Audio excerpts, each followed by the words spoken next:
পয়গম্বর হযরত আদম আলাইহিস সালাম ভুল করার কারণে আল্লাহর কাছে তিনি যেই ক্ষমা প্রার্থনার জন্য দোয়াটি করেছেন, ওখানেও তিনি নিজের জন্য ক্ষমা চাননি। এই দোয়াটাই পুরো মানব জাতির জন্য, আল্লাহর জন্য, আল্লাহর সমস্ত বান্দাদের জন্য শিক্ষণীয় হয়ে গেল। রব্বানা যালামনা আনফুসানা ওয়া ইল্লাম তাগফির লানা ওয়া তারহামনা লানাকুনান্না মিনাল খাসিরিন। ও আল্লাহ, ও আল্লাহ পরওয়ারদিগার আলম, ও মালিক, ও দুনিয়ার মালিক, ও দুনিয়ার মালিক, যালামনা আমরা আমাদের নিজের প্রতি জুলুম করেছি, আনফুসানা নিজেদের প্রতি জুলুম করেছি, নিজের প্রতি নিজে করেছি, নিজে পাপ করেছি আমরা।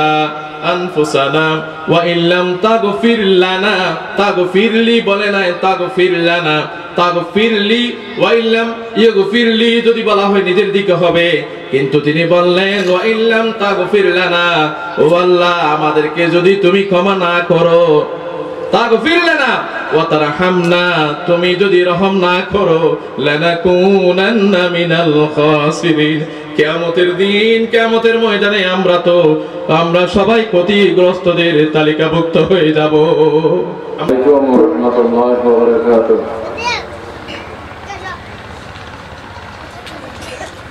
আলহামদুলিল্লাহিল্লাযী ওয়াকাফা ওয়া সালামুন আলা ইবাদিহিল্লাযীনা ইসতাফা।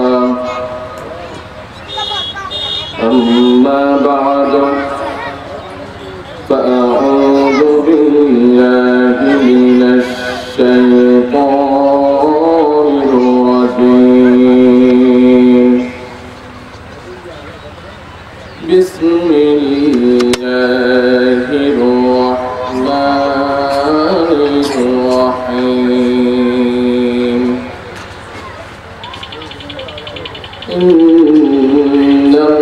ইন্নাল্লাহা ওয়া মালাইকাতাহু ইউসাল্লুনা আলান নাবী ইয়া আইয়ুহাল্লাযীনা আমানু সাল্লু আলাইহি ওয়া সাল্লিমু তাসলিমা। আল্লাহুম্মা সাল্লি আলা সাইয়্যিদিনা মাওলানা মুহাম্মাদ ওয়া আলা আলি সাইয়্যিদিনা মাওলানা মুহাম্মাদ। সব মানুষের শ্রেষ্ঠ তিনি, আল্লাহ তাআলার প্রিয়,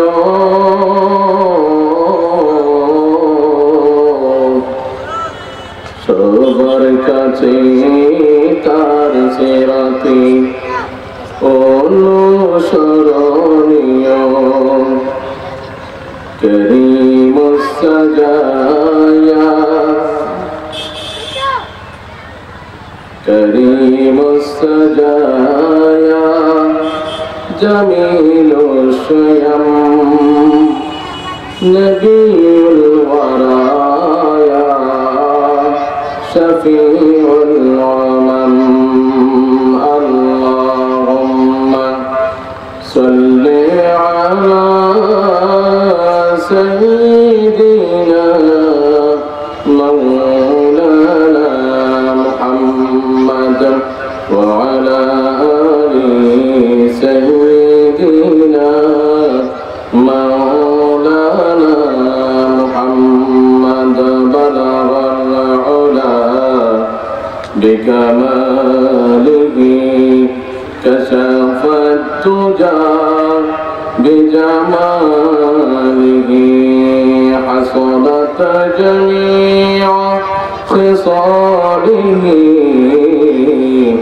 সাল্লু আলাইহি ওয়া আলিহি। বালাগাল উলা, সবাই পড়েন, বালাগাল উলা بكماله كشف الدجى بجماله حسنت جميع خصاله صلوا عليه जमीन जबा तुम्हारे लिए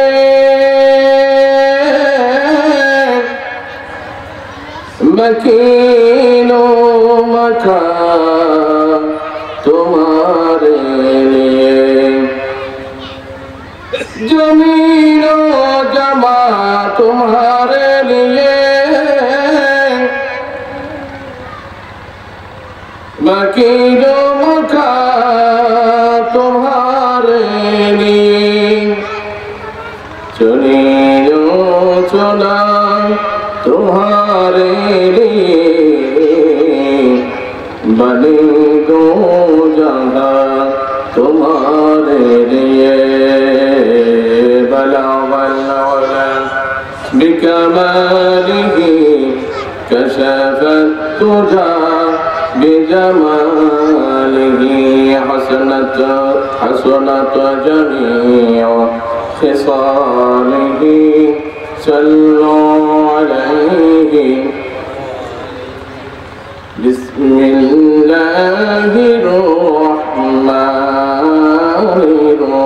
الرحيم وعباد الرحمن الذين يمشون على الأرض هونا وإذا خاطبهم الجاهلون قالوا سلاما والذين يبيتون لربهم سجدا وقياما صدق الله العظيم তোমাকে ডাকে যদি একবার আল্লাহ আমাকে কাছে টানো বারবার তোমাকে ডাকে যদি একবার আল্লাহ আমাকে কাছে টানো বারবার যদি পথ বলে যায় আমাকে দিওটাই যদি পথ বলে যায় আমাকে দিওটাই দিশা দিও এইটুকু আবদার আল্লাহ আমাকে কাছে টানো বারবার পড়েন তোমাকে ডাকি যদি একবার আল্লাহ আমাকে কাছে টানো বারবার দুনিয়ার বুকে আমি এক মুসাফির বনে যাই প্রতিদিন গুনাহের জাল স্বপ্নেরা দল বেঁধে রাতে করে ভিড় আসবে কি কাঙ্ক্ষিত সোনালি সকাল হয়ে গেলে পেরেশান ও আমার রহমান হয়ে গেলে পেরেশান ও আমার রহমান জিকিরে হতে দিও একাকার আল্লাহ আমাকে কাছে টানো বারবার তোমাকে ডাকি যদি একবার আল্লাহ আমাকে কাছে টানো বারবার বিরহের ব্যথাগুলো বাড়ে প্রতিদিন তুমি ছাড়া কে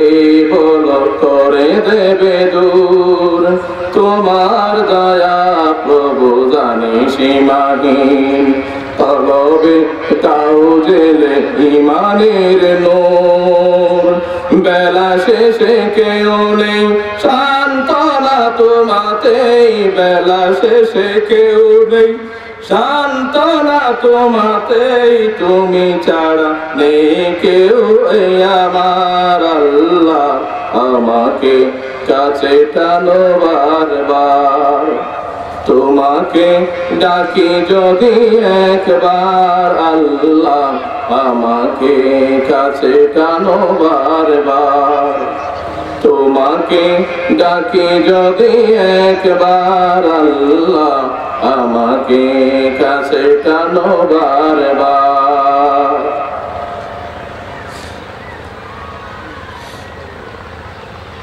চকরিয়া পৌরসভাস্থ 1 নম্বর ওয়ার্ডে শহীদ আমানুল হক স্মৃতি ফাউন্ডেশনের 8ম ইসলামী মহাসম্মেলনে 16টি অধিবেশনে মঞ্চে বরিষ্ঠ সম্মানিত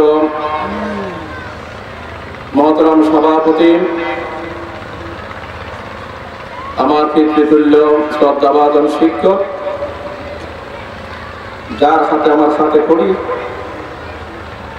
যিনি আমি গুণাগারের এলাকার সন্তান হিসাবে, আপনাদের সন্তান হিসাবে যখনই আমি কথা বলার জন্য মঞ্চে থাকি, কিরামান কাতিবিন হয়ে যিনি দীর্ঘ কয়েক বছর এই মাহফিলে আমার পাশেই বসেন, মনে হয় যেন আমার বাবাই আমার পাশে বসে আসছে। আজকে আমার খুব বেশি মন জ্বলে পুড়ে ছাই হয়ে যাচ্ছে। সামনে আমার অনেক অভিভাবক, আমার আব্বার সহকর্মী সামনে উপবিষ্ট, দাড়ি পাকা চুল পাকা মুরব্বীদের দেখলে বাবার কথাই মনে পড়া যায় বেশি। আমার শ্রদ্ধাভাজন শিক্ষক সভাপতি হিসেবে উপস্থিত আছেন, আল্লাহ তাআলা তাকে হায়াতে তয়্যিবা দান করুন, সকলে বলি আমিন। সামনে যারা বসে আছেন শ্রোতার সারিতে, আসলে দেখে আমার খুব বেশি ভয় হচ্ছে এবং লজ্জা হচ্ছে। আমি ছোট মানুষ, আপনাদের সন্তান, কিন্তু মুরব্বী হিসাবে আমার পাশে থাকলেই আমি খুব বেশি খুশি হতাম। যারা আসছেন আপনাদেরকে ধন্যবাদ জানাচ্ছি, মোবারকবাদ জানাচ্ছি। আল্লাহ তাআলা আপনাদেরকে হায়াতে তয়্যিবা দান করুন, সকলে বলি আমিন। অত্র হাফেজখানার এবং মাদ্রাসার কোমলমতি সন্তান তুল্য শিক্ষার্থীবৃন্দ এবং পর্দার আড়ালে অবস্থানরত মহতরমা সম্মানিত আমার মা ও বোনেরা, আমি আবারও সালাম নিবেদন করছি। আসসালামু আলাইকুম ওয়া রাহমাতুল্লাহি ওয়া বারাকাতুহু। আল্লাহ পাক সুবহানাহু ওয়া তাআলার দরবারে কালিমাত শুকর আদায় করছি যে আল্লাহ তাআলা আমার মতো আদমকে, আল্লাহ তাআলার নগণ্য এক গোলামকে বিশাল ইসলামী মহাসম্মেলনে প্রতিটা বছরের মতো এই বছর আল্লাহ তাআলা আশার বছর এবং কোরআন এবং হাদিসের আলোকে খন্ড খন্ড ভাঙ্গা ভাঙ্গা দুর্ঘটনা বলার তৌফিক দান করেছেন। সে মহান মনিবের দরবারে কালিমাত শুকর আদায় করছি, আলহামদুলিল্লাহ।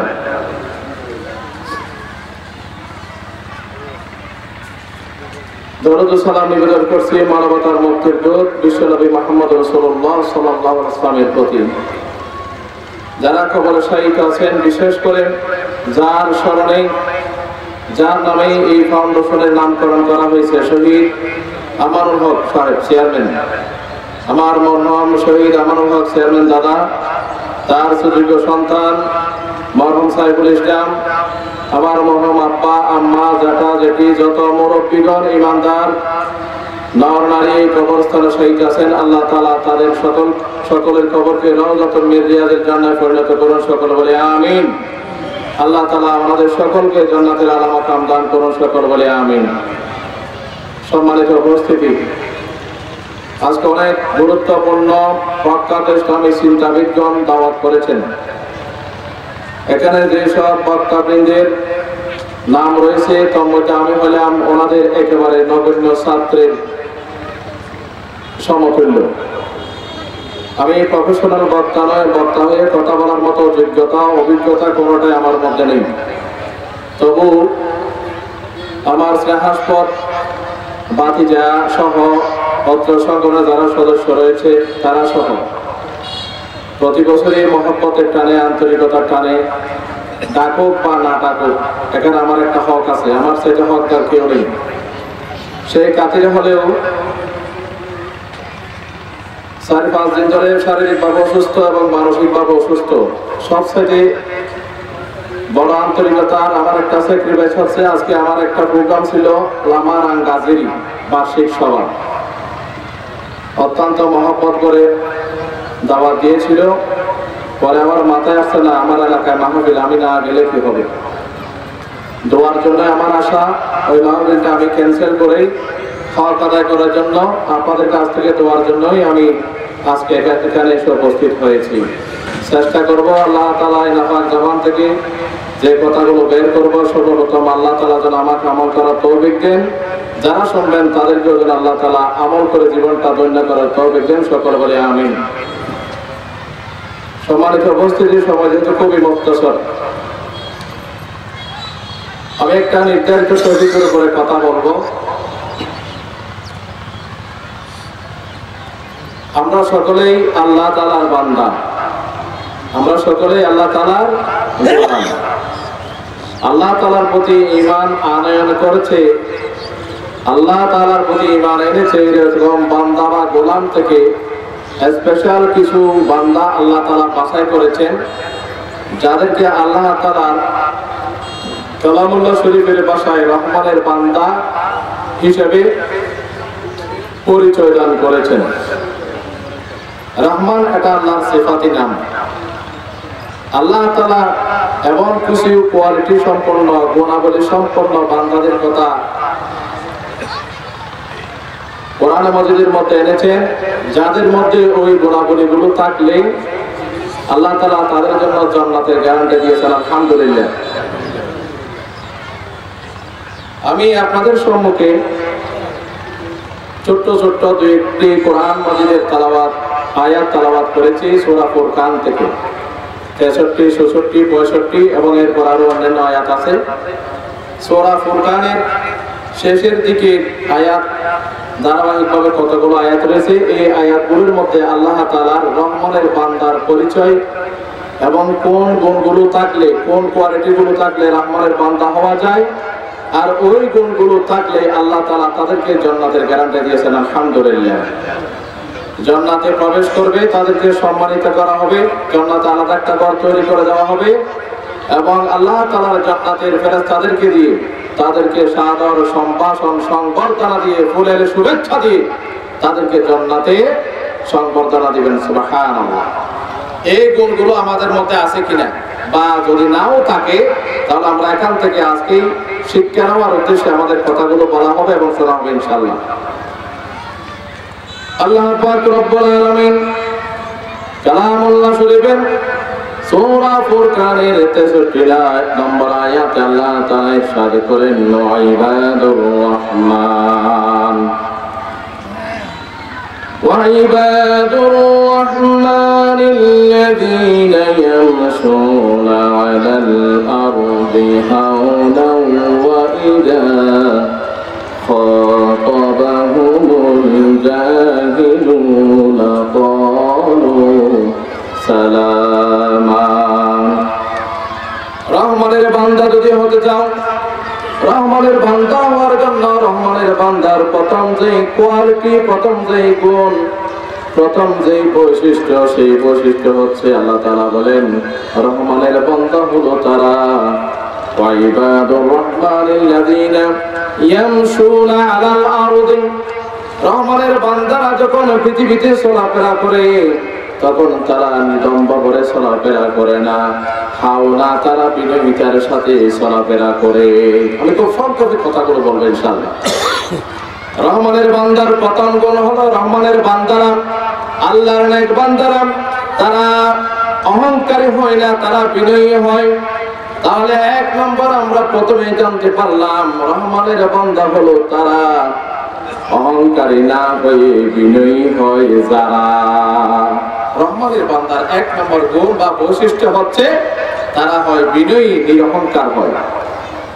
ওয়াইবাদুর রহমানিল্লাযীনা ইয়ামশুনা আলাল আরদি হাওনাও ওয়া ইযা খাতাবাহুমুল জাহিলুনা ক্বালু সালামা। রহমানের বান্দা হলো তারা যারা পৃথিবীতে যখন তারা চলাফেরা করে দম্ভ করে চলাফেরা করে না, তারা হয় নিরহংকারী, অহংকার হয় না, আত্মহমিকা তাদের মধ্যে থাকে না, হাওনা, তারা বিনয়িতার সাথে চলাফেরা করে।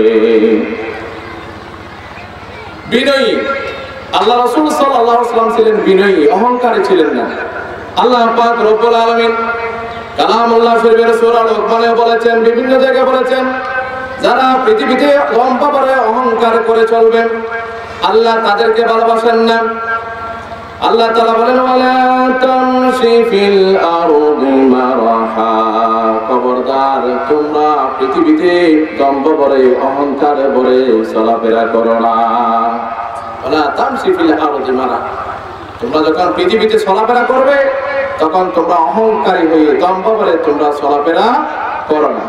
আল্লাহ তাআলা শুধু চলাফেরায় বিনয়ী হয় তা বলেন নাই, রহমানের বান্দারা এমন বিনয়ী হয়, এমন নম্র হয়, ভদ্র হয়। তারা যেমন চলাফেরায় বিনয়ী হয়, ভদ্র হয়, নম্র হয়, তারা কথাবার্তায়ও বিনয়িতা অবলম্বন করে, নম্রতার সাথে কথা বলে, বড়দের সম্মান দিয়ে কথা বলে, ছোটদের প্রতি স্নেহ নিয়ে কথা বলে, সমবয়ীদের সাথে সমাদর, যেভাবে সম্পর্ক জোরদার হয়, সম্পর্ক যেভাবে টিকে থাকে, মনোমালিন্য কিভাবে দূর হয়, সেভাবেই তারা সমবয়সের সাথে সুন্দরভাবে কথাবার্তা বলে। তাহলে রহমানের বান্দারা চলাফেরায় যেমন বিনয়ী হয়, কথাবার্তা আচার আচরণে তেমনি কি হয়, বিনয়ী হয়, নম্র হয়, ভদ্র হয়। ইমাম কুরতুবী বলেন, হযরত ওমর রাদিয়াল্লাহু তাআলা যখন রাস্তা দিয়ে যাচ্ছিলেন তখন একজন যুবককে রাস্তা দিয়ে যাওয়ার সময় পিছন দিকে ডাক দিল, হে যুবক তুমি দাঁড়াও। দাঁড়ালো, তুমি কি অসুস্থ নাকি? তুমি এইভাবে নম্রতার সাথে একেবারে ঝুঁকে ঝুঁকে নম্রভাবে হাসছো কেন? তুমি তো যুবক মানুষ, তোমাকে দেখলে মনে হয় তুমি অসুস্থ এবং রোগাক্রান্ত। বিনয়ী মানে একেবারে জিমিয়ে জিমিয়ে অসুস্থের মতো হাঁটা চলা নয়, আবার একেবারে এমন ভাবে হাঁটা চলা নয় যে দেখলে একটা অহংকারী লোকের মতো লাগে। এরকম লোক আছে না, এমন ভাবে চলাফেরা করে, ডানে বামে সামনে পিছনে বড়জন আছে নাকি ছোটজন আছে এটা সে তোয়াক্কাই করে না। যেহেতু তার শরীরে দামি কাপড়, শরীর ইয়া বড় মোটা, হৃষ্টপুষ্ট, খুব সুন্দর, স্মার্ট, শরীরে দামি কাপড়, পরনে দামি জুতা, অনেক টাকা আছে, দামি মোবাইল আছে, এভাবে চলাফেরা করে সে নিজেই সেরা, নিজেই অনেক কিছু, কিন্তু মানুষকে সে মানুষ বলে মনে করে না, এ প্রতিপন্ন করে।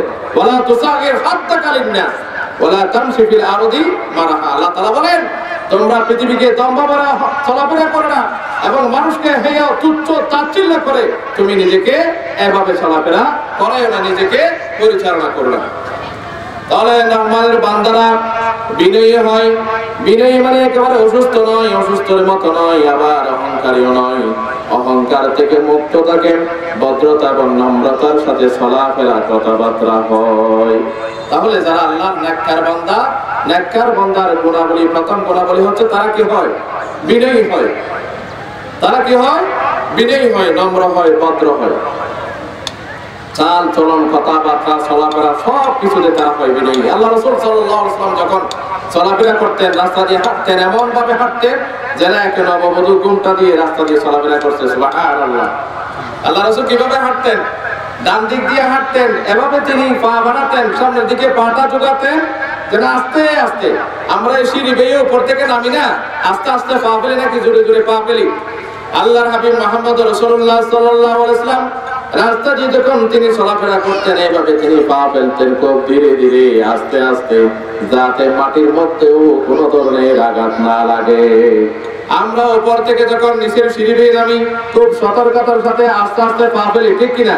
তেমনি ব্যাপার আল্লাহ রাসূল সমতল রাস্তায় যখন তিনি চলাফেরা করতেন নম্রতার সাথে খুব ধীরে ধীরে তিনি পা ফেলতেন। এটা হচ্ছে বিনয়িতা এবং নম্রতা। এবং আল্লাহ রাসূল সাল্লাল্লাহু আলাইহি ওয়াসাল্লাম মানুষের সাথে যখন কথাবার্তা বলতেন, সাহাবায়ে কেরাম নয়, শুধু ইমানদার নয়, ইহুদি, নাসারা, কাফের, মুশরিক পর্যন্ত তাদের সাথে আল্লাহ রাসূল বিনয়িতার সাথে, ভদ্রতার সাথে, নম্রতার সাথে কথা বলতেন। আল্লাহ রাসূল সাল্লাল্লাহু আলাইহি ওয়াসাল্লামের এই সুন্দর সাবলীল প্রাঞ্জল ভাষা শুনে নম্রতা, বিনয়িতা, ভদ্রতা থেকে অনেক ইহুদি, অনেক নাসারা, এখন অনেক খ্রিস্টান, অনেক কাফের, অনেক মুশরিক পর্যন্ত ইসলাম ধর্ম গ্রহণ করেছে, ঠিক কিনা? আর এখন আমরা যারা মুসলমান, আল্লাহ তাআলার ঈমানদার দাবি করে নিজেদেরকে এমন ভাবে কথাবার্তা বলে, এমন ভাবে চলাফেরা করে নিজেই একটা কিছু, অন্যরা আমার দৃষ্টিতে কেউ না, ঠিক না? তাহলে রহমানের বান্দার প্রথম গুণ হলো তারা হয় নিরহংকারী এবং বিনয়ী। 2 নম্বর গুণ হলো ওয়াইদা খাতাবাহুমুল জাহিলুনা ক্বালু সালামা। রহমানের বান্দার 2 নম্বর গুণ হলো নিজে বিনয়ী ভাব দেখায়, বিনয়ীতার সাথে চলে, ভদ্রতার সাথে চলে, কিন্তু এই চলতি পথে তার জীবন চলার পথে যদি কোন অনর্থক, কোন ধরনের মূর্খ লোক, কোন অশিক্ষিত লোক, কোন অভদ্র লোক তার সাথে যদি তর্কে জড়াতে চায় ক্বালু সালামা, তখন সেই ওই মূর্খের সাথে তর্কে না জড়িয়ে নিজেকে এড়িয়ে চলায়। সুবহানাল্লাহ। রহমানের বান্দার 2 নম্বর গুণ হলো যখন কোন মূর্খ লোক, কথা শুনেন, যখন কোন মূর্খ লোক তর্কে জড়াতে চায়, একেবারে গায়ে পড়ে অনর্থক ঝগড়াঝাটিতে লিপ্ত হতে চায়, অনর্থক ঝগড়াঝাটি করতে চায়, এরকম লোক কি আমাদের দেশে নাই? অনর্থক সম্মানী লোকের সম্মানে হানি করতে চায়, জাতপাত করে কথা বলতে চায়, বিভিন্ন ধরনের ইস্যু নিয়ে সম্মানী শিক্ষিত সচেতন জ্ঞানী গুণী ব্যক্তিদেরকে, সমাজের ভদ্র নম্র ব্যক্তিদেরকে তারা বিভিন্ন ধরনের অপবাদ, লাঞ্ছনা, বঞ্চনা, বিভিন্ন ধরনের শাকায়াত করে বিভিন্ন ধরনের টর্চার করতে চায়, বিভিন্ন ধরনের ইস্যু তুলে ঝগড়াঝাটি, মারামারি, তাদের মানহানি করার জন্য তারা উঠে পড়ে লাগে, ঠিক কিনা? তখন এই ধরনের মূর্খ লোকদেরকে নিজের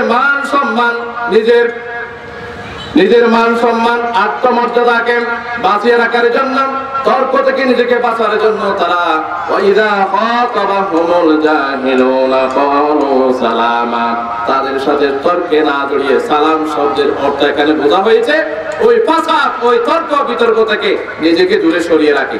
এখানে সালামের শাব্দিক অর্থ হচ্ছে কি? এড়িয়ে চলা। এরকম লোক আছে নাকি নাই? যারা ভালো লোক, যারা সম্মানওয়ালা, মর্যাদাওয়ালা লোক, তারা অনর্থক মূর্খের সাথে তর্কে জড়ায় না। এরকম কিছু মূর্খ লোক আছে যে নিজেকে অনেক বড় জ্ঞানী ভাবে। এখানে জাহিল শব্দের অর্থ হচ্ছে মূর্খ। আমরা যারা একটু যদি রাগ করলে কথা বলে থাকি, ওরা তুই তো জানতেন মানুষ, তুই তো মানুষ কম করে মূর্খ, ওরা হয় না হয়, তুই তো মানুষ জাহেল, ওরা তুই এরকম দামি মাইছরে, এরকম সম্মানের মাইছরে, তুই এই মেকের বেচের করলি ওরা, এবার মূর্খ তো হয় না কিনা হয়? জাহেল। জাহেলের একটা শব্দ হচ্ছে মূর্খ, বলতে যে কিছুই জানে না। আরেকটা জাহেলের আরেকটা শব্দ হচ্ছে তার ভিতরে অনেক কিছুর জ্ঞান রয়েছে, কিন্তু সেই জ্ঞানগুলো সে কাজে কাটায় না। যেমন মনে করেন আমাদের মতো অনেক হুজুরেরা আছেন, কোরআন পড়েছেন, হাদিস পড়েছেন, আমাদের মতো ওয়াজও করি, খুতবাও দেন, বয়ানও করে, কোরআন হাদিসের জ্ঞান আছে, কিন্তু সত্যকে সত্য, মিথ্যাকে মিথ্যা বলে না, এরকম আছে না নাই? সাদাকে সাদা বলে না, মিথ্যাকে মিথ্যা বলে না। তার ভিতরে ওই বিষয়ের উপরে জ্ঞান গরিমা থাকার পরেও সে মানুষকে হেদায়েতের জন্য, সতর্কতার জন্য আল্লাহর কোরআন এবং হাদিসের বাণী থেকে, হাদিস থেকে সে মানুষকে ওই বিষয়ে হুঁশিয়ারি বা সতর্কতা নসিহা করে না। চোর যাবি যে তাল্লাহ অকথা নহয় বহুত বুজুর্গ বলে কিছু মনে না করতে যাবে। তাহলে ওয়াইদা খাতাবাহুমুল জাহিলুনা ক্বালু সালামা, যখন কোন জাহেল, কোন মূর্খ, কোন বেয়াদব যদি কোন মর্যাদাবান, সম্মানিত আল্লাহর এবং রহমানের বান্দা, যারা বিনয়ী বান্দা, যারা সম্মানিত বান্দা, যারা ভদ্র, নম্র, মার্জিত, কোন আজে বাজে লোক যদি তাদের সাথে তর্কে জড়াতে চায়, ঝগড়া ফাসাদ করতে চায়, তাদেরকে কি বলে? তাদের কাছ থেকে এড়িয়ে চলে। যেমন একজন সাহাবী আল্লাহ রাসূল সাল্লাল্লাহু আলাইহি ওয়াসাল্লামের সামনে একজন কাফের খুব বেশি গালাগালি করতে লাগছে। এরকম গালাগালি করে লোক নাই আমাদের দেশে? কথা বলে না, এরকম অনর্থক গালাগালি করে আন্দাজে, মানে ওর ধারণা হয়েছে আমার কারণে ওর ক্ষতি হয়েছে। দেখেন, ধারণা করা কিন্তু আল্লাহ তাআলা নিষেধ করেছেন। তার ধারণা হয়েছে তার একটা বিপদ বা কোন একটা অসুখ বিসুখ মুসিবত, কোন একটা দুঃখ কষ্ট হয়েছে, তার মনে হয়েছে আমার মাধ্যমে হয়েছে, সে এরকম একটা ধারণা পোষণ করে। কিন্তু সে নাম ধরে হোক না ধরে হোক এমন ভাবে কথা বলে যেন সে দেখেছে আমার মাধ্যমে তার ক্ষতিটা হয়েছে, এরকম ধারণা পোষণ করে কথা বলে। বলে কি বলে না? বলে কি বলে না? এই ধরনের কথাগুলো শুধু পুরুষেরা নয়, শুধু পুরুষেরা নয়, যাচাই বাছাই, সত্যতা যাচাই বাছাই না করেন আমাদের অনেক মা বোনেরা, অনেক নারীরাও এভাবে হিংসাত্মক, আক্রমণাত্মক, বেহুদা কথাবার্তা বলে এমনকি মুখের জবান এমন ভাবে খারাপ করে ফেলে, জাত পাত 14 গোষ্ঠী তুলে ভাষা খারাপ করে কথা বলে, ঠিক কিনা? এই নারীদের মাধ্যমে ঝগড়া ফাসাদ সংসার পরিবারে অহরহ লেগেই থাকে, কোনো স্বার্থ নাই। এমনি এমনি এমনি ফোলাফুলি, এমনি ডোলাডুলি, এই ধরনের বদমাশ কোলাঙ্গার নারী আছে কি নাই?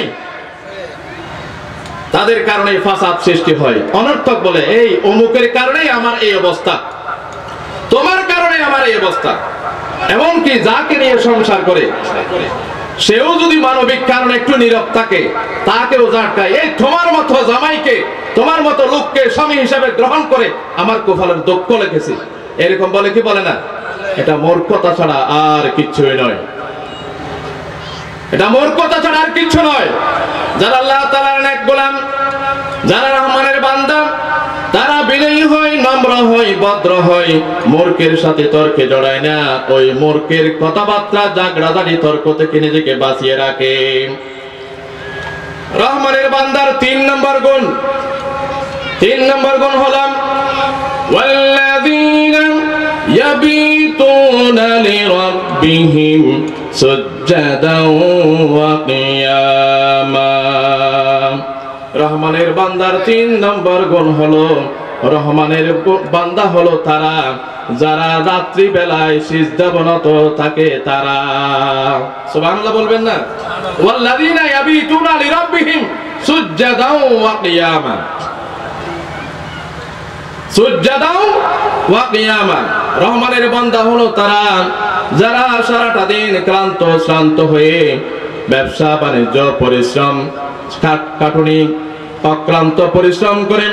দুনিয়ার সমস্ত আল্লাহর গোলামেরা সমস্ত প্রাণী ঘুমিয়ে গেছে, কিন্তু রাত্রি বেলা যখন হয় আল্লাহর সন্তুষ্টির জন্য, আল্লাহর রাজামন্দি হাসিল করার জন্য, আল্লাহর গোলাম হওয়ার জন্য, আল্লাহর রাজামন্দি হাসিল করার জন্য, আল্লাহর জান্নাত লাভের আশায়, নিজের গুনাহগুলো মাফের আশায়, আল্লাহ তাআলার নেককার গুণাবলী সম্পন্ন বান্দা হওয়ার আশায় রাত্রি বেলায় উঠে সুজদান সিজদা করে ওয়া কিয়ামা এবং দাঁড়িয়ে যায়।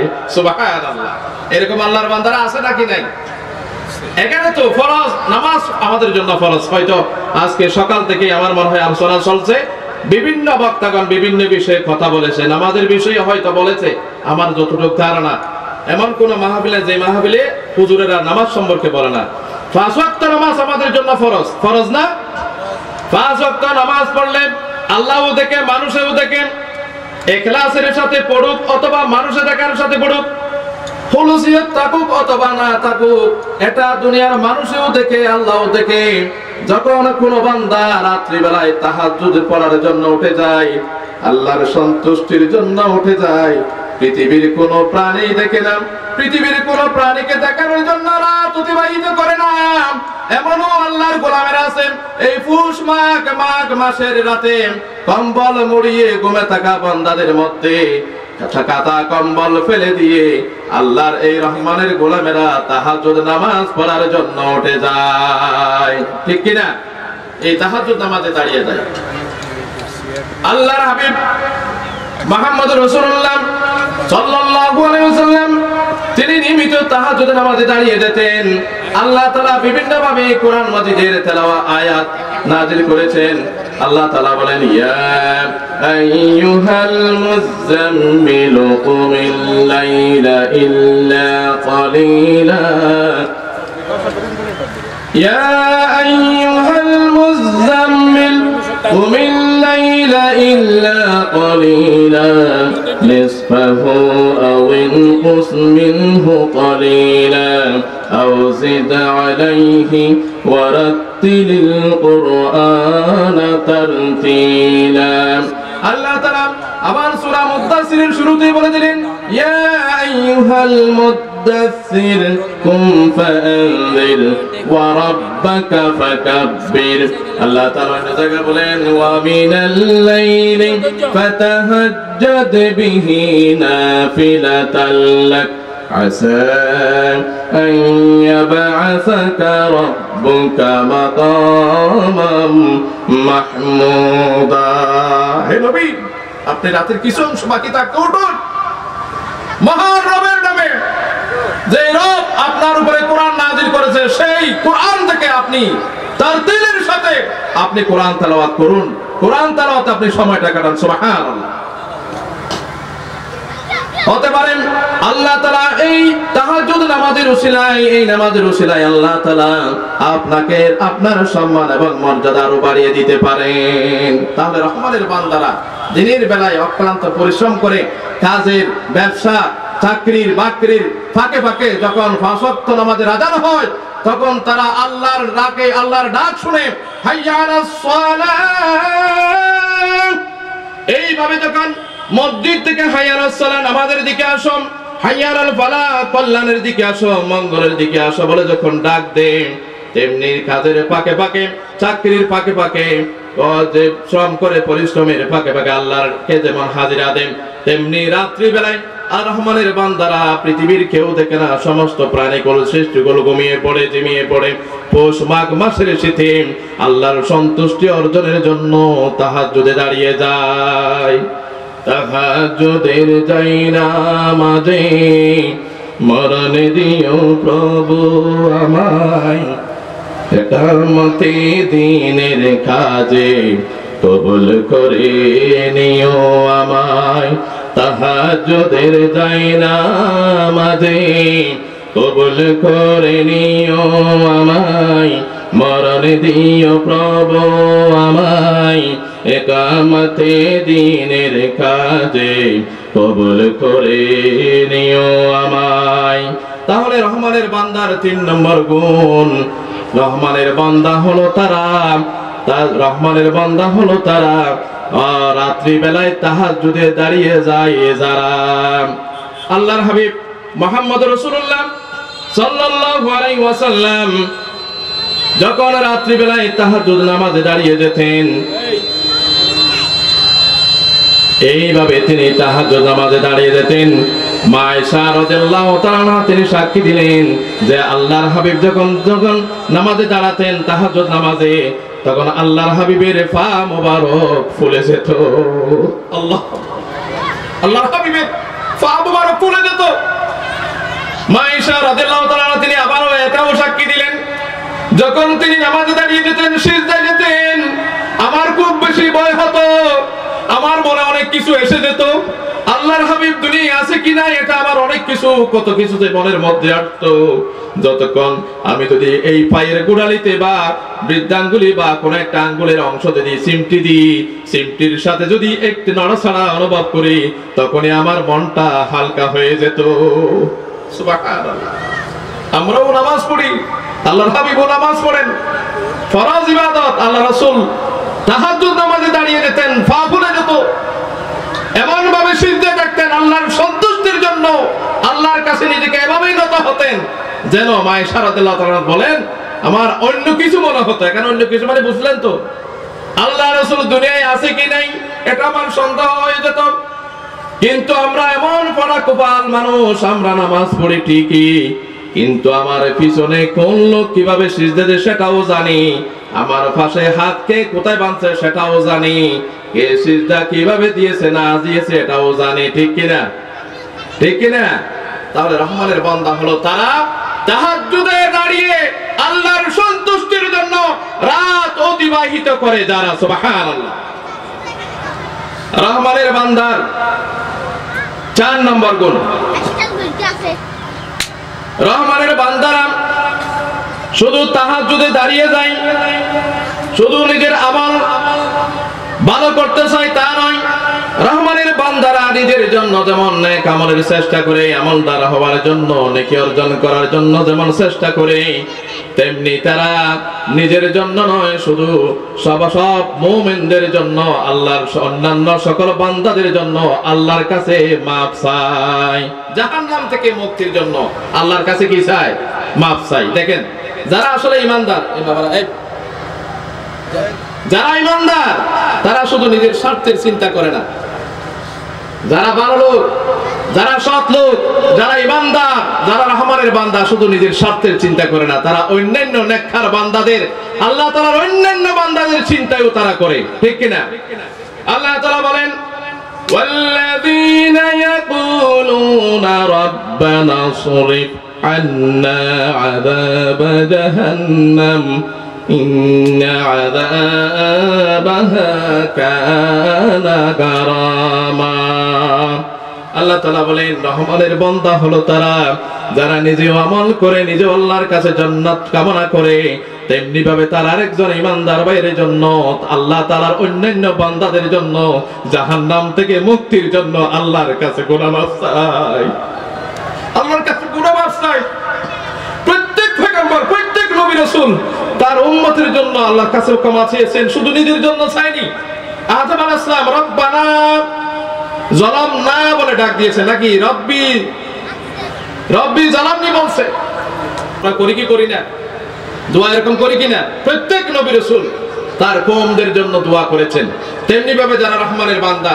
তাহাজ্জুদের জায়নামাজে দাঁড়িয়ে শুধু নিজের জন্য দোয়া করে না পরিবারের জন্য সমস্ত মুমিন মুমিনাতের জন্য ওয়াল মুমিনিনা ওয়াল মুমিনাত ওয়াল মুসলিমিনা ওয়াল মুসলিমাত তারা সমস্ত ঈমানদারদের জন্য দোয়া করে والذين يقولون ربنا اصرف عنا عذاب جهنم إن عذابها كان غراما জাহান্নাম থেকে নিজেও বাঁচার জন্য আল্লাহর কাছে প্রার্থনা করে মুনাজাত করে আবেদন করে নিবেদন করে এবং অন্যান্য বান্দাদের জন্য আল্লাহর কাছে গুনাহ মাফ চায় তাহলে রহমানের বান্দার 4 নম্বর গুণ হলো তারা শুধু তাহাজ্জুদে দাঁড়ায় তা নয় তারা সমস্ত আল্লাহ তাআলার নেককার ঈমানদার বান্দাদের জন্য আল্লাহর কাছে কি চায় জাহান্নাম থেকে মুক্তি চায় এখন তো আমরা কথা কথা জাহান্নামী বানিয়ে দিই কাফের বানিয়ে দিই ইহুদি বানিয়ে দিই মুশরিক বানিয়ে দিই এমন কি আমাদের মাঝে এমনও আছে আলেমদেরকে পর্যন্ত কটাক্ষ করে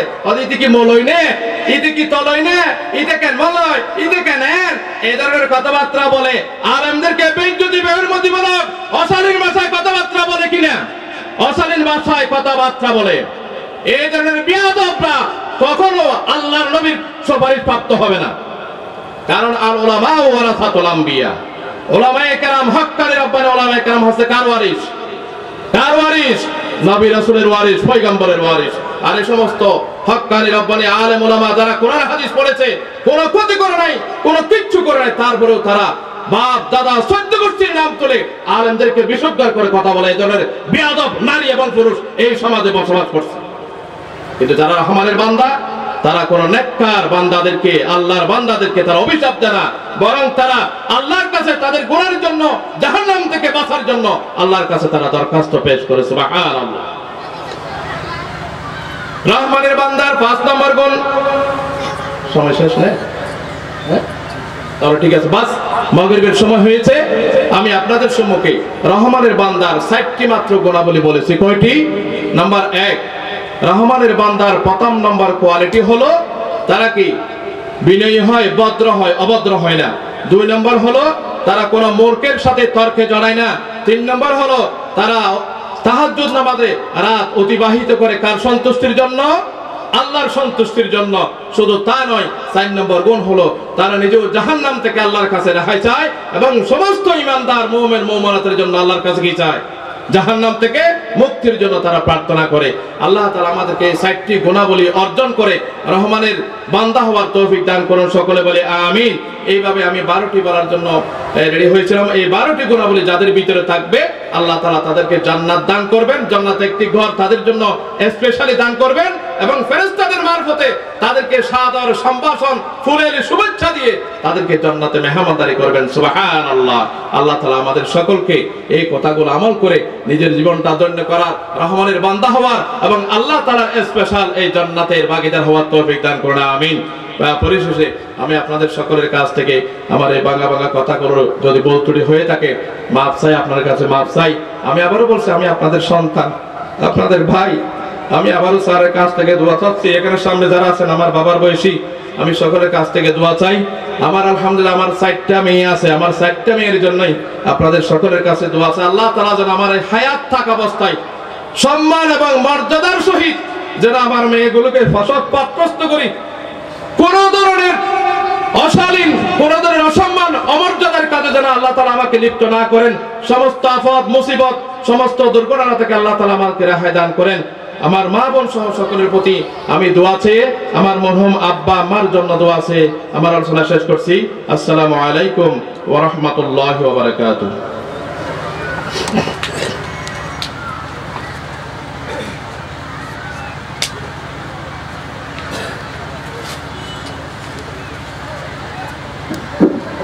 আলহামদুলিল্লাহ, এতক্ষণ ধরে অত্যন্ত গুরুত্বপূর্ণ আলোচনা উপস্থাপন করলেন হযরতুল আল্লাম জনাব হযরত মাওলানা হেলালউদ্দিন ফারুকী সাহেব, হুজুর বারাকাল্লাহু ফি হায়াতি।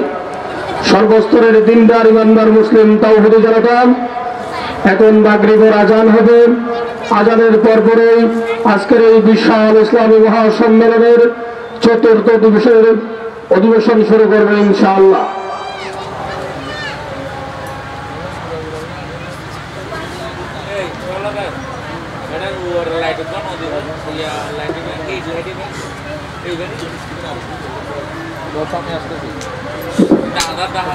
সালাম করছো? ওয়ালাইকুম আসসালাম ওয়া রাহমাতুল্লাহি ওয়া বারাকাতুহু। আব্বা জানো তো ভালো বলতে আছে। হ্যাঁ স্যার, আসসালামু আলাইকুম।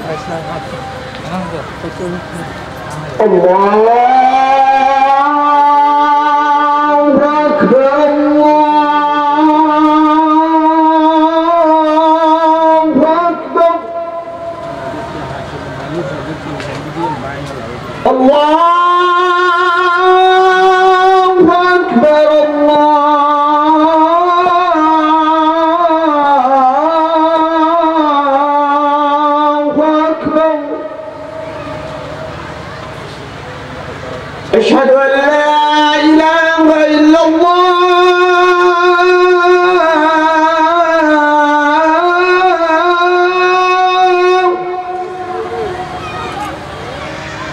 أشهد أن لا إله إلا الله،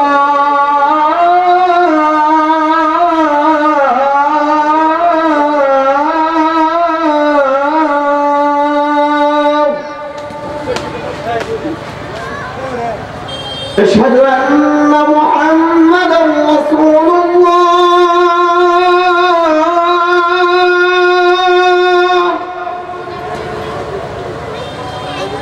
أشهد أن محمدا رسول الله.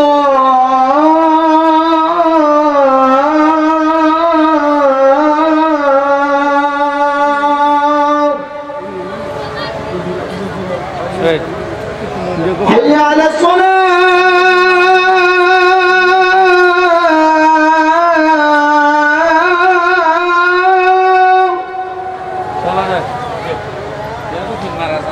حي على الصلاة،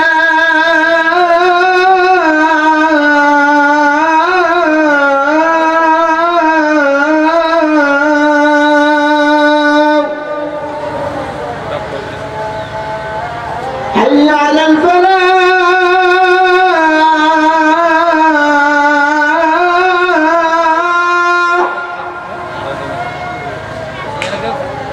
حي على الفلاح.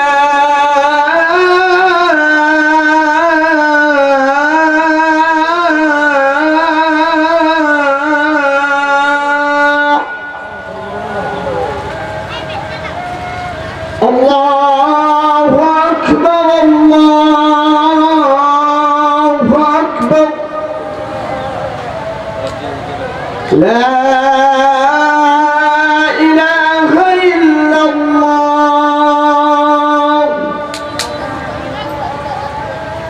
এই ভাই না ডেকোরেশন ফর একজনও নাই। ওই এনারকে ফিল্ম মারি দিব লাগে জানা এই জায়গা ইন্দি বড়ি দেখতে দেয় ইন্দিকে ফিল্ম মারি দিব এটা আলফিন লো না তার তো আছে তো এনে ফিল্ম নেই।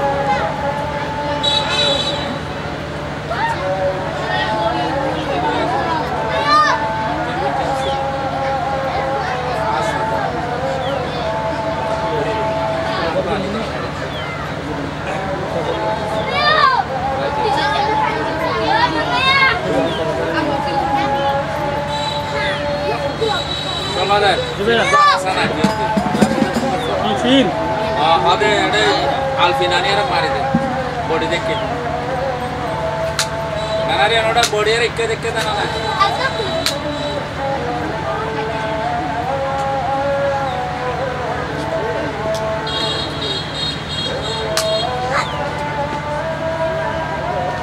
ভিতরে মাইনা দেখো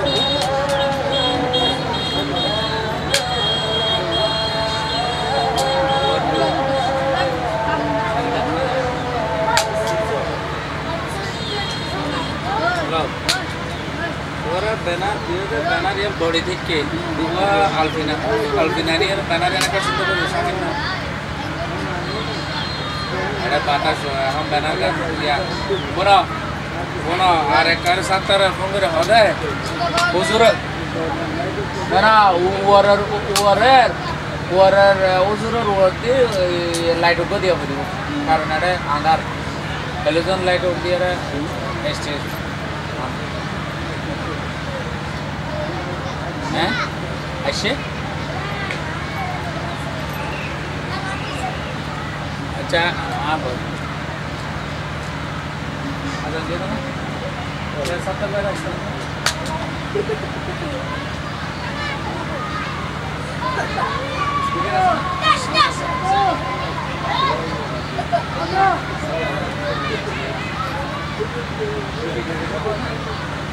थोड़ा लाइट आपको क्या होगा